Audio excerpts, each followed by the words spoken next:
Sino nga ba si Pastor Apollo Sikibuloy? Si Pastor Apollo Sikibuloy ay galing po sa kahirapan. Siya po ay natao doon sa Kalinan, sa bundok po ng Kalinan, Davao City. Siya ay nag-aral at nanalangin sa buong may kapal at naging ministro po at nagtayo ng Kingdom of Jesus Christ, the name above every name. Ito pong Kingdom of Jesus Christ, the name above every name, is one of the fastest growing congregation in the whole world. It is present in 2,000 cities and 200 countries. Yan po ang ating kandidatong si Pastor Apollo Sikibuloy. Dahil po sa kanyang pagsisikap at pananampalataya, yan pong inaaruga ang kanyang Kingdom of Jesus Christ na makita natin, yan po ang Exhibit A niya. Wala pong bahid na korupsyon. Naging kaibigan po niya ang ating pinakamamahal na dating Presidente Rodrigo Roa Duterte. And maybe because of that friendship, maybe because of his advocacies against the NPAs and his advocacies against corruption, naging poster boy po siya ng grabing pagmamalabis nitong administration po na ito. Ano pong ginawa? Ginawan siya ng istorya, siya po daw ay rapist. Ang unang istorya, 3,000 daw, 3,000 daw na rape ni Pastor.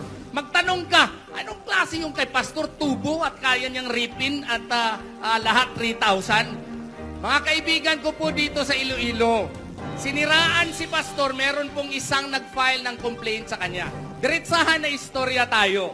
Meron bang rape, mga kaibigan, na maski gisi na panty? Wala. Meron bang rape na maski police blatter? Wala. Meron bang rape na maski medical certificate? Wala. Meron bang rape? Grabe yan na pangyayari sa'yo. Pati ang date, iba-iba na. Mga kaibigan, ginawa po ito against kay Pastor Apollo Sikibuloy. Kasi siya po ay loyal na kaibigan. Siya po ang isang kaibigan na hindi tumatalikod po sa inyo. Pag siya po ang dumidepensa sa iyo, pag siya po ang sumusuporta sa iyo, hindi lamang panalangin ang matatanggap mo. Susuportahan kanya ng todo. Yan nga ang presidente nyo ngayon. Sinuportahan din yan ni Pastor. Diba? So, makikita ninyo yung SMNI, grabe po ang tutok ng kanyang kandidatura noon.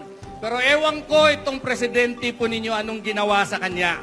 Ngayon, saan po ang ating pinakamamahal na pastor? Naging classmate na rin siya ng kanyang best friend. Bakit? Saan si Presidente Rodrigo Roa Duterte? Sa kulungan. Saan po si Pastor Apollo Sikibuloy? Sa kulungan din. Pwede ba natin pag-isipan? Maski 5 seconds lang. Give him the benefit of the doubt. Kasi kung bigyan niyo yan siya ng benefit of the doubt, ay garantiyo, hindi na po ninyo siya dudahan. Butuhan na po ninyo siya. Kasi siya po ay loyal na kaibigan. Kaya nga po, nung may impeachment na dinuduso against kay Vice President Sara Duterte, sino pong una nagtulong kay Vice President Sara Duterte? Akala nyo ako kasi ako ang nag-file nun ng kaso. Pero sino po ang nagutos sa akin? Si Pastor Apollo Sikibuloy. Noong kinidnap po si Presidente Rodrigo Roa Duterte, kasama kami po sa Hong Kong. Tapos nagtawag po si Senator Bato nandito sa akin. Tawag, attorney, kasi bata pala ako, kakilala ko na si Senator Bato. Ako rin abogado niya. Sinabihan ako, Bobet, file na tayo ng certiorari.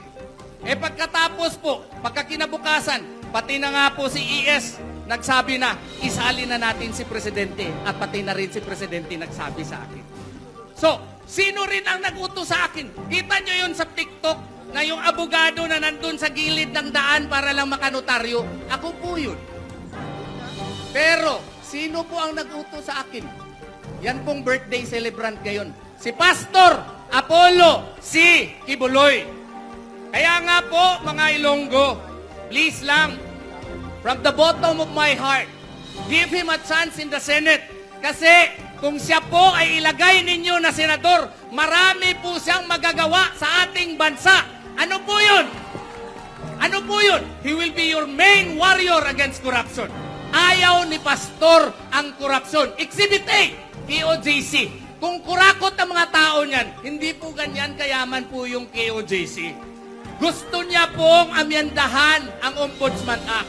Gusto niya na merong Truth Commission na magtitingin sa lahat po ng mga transaksyon ng gobyerno para po ito ay siguradong walang korupsyon. Gusto rin niya na amyandahan itong batas ng plunder law para ipababa po into 100,000 na lang plunder na at bitay na. Yan po ang gusto niya. Gusto niyang amyandahan din yung batas para po yung ating Bank Secrecy Act ay ma-open na po. Gusto rin niya na meron kayong trabaho. Kaya nga gusto niya palakasin ang agrikultura, suportahan ang mga agricultural farmers at saka magsasaka natin at mangingisda. Pero ako po ay limited by time. Ang akin lamang pong hiling sa inyo, butuhan po natin si Pastor Apollo C. Quiboloy. Pwede ba yan?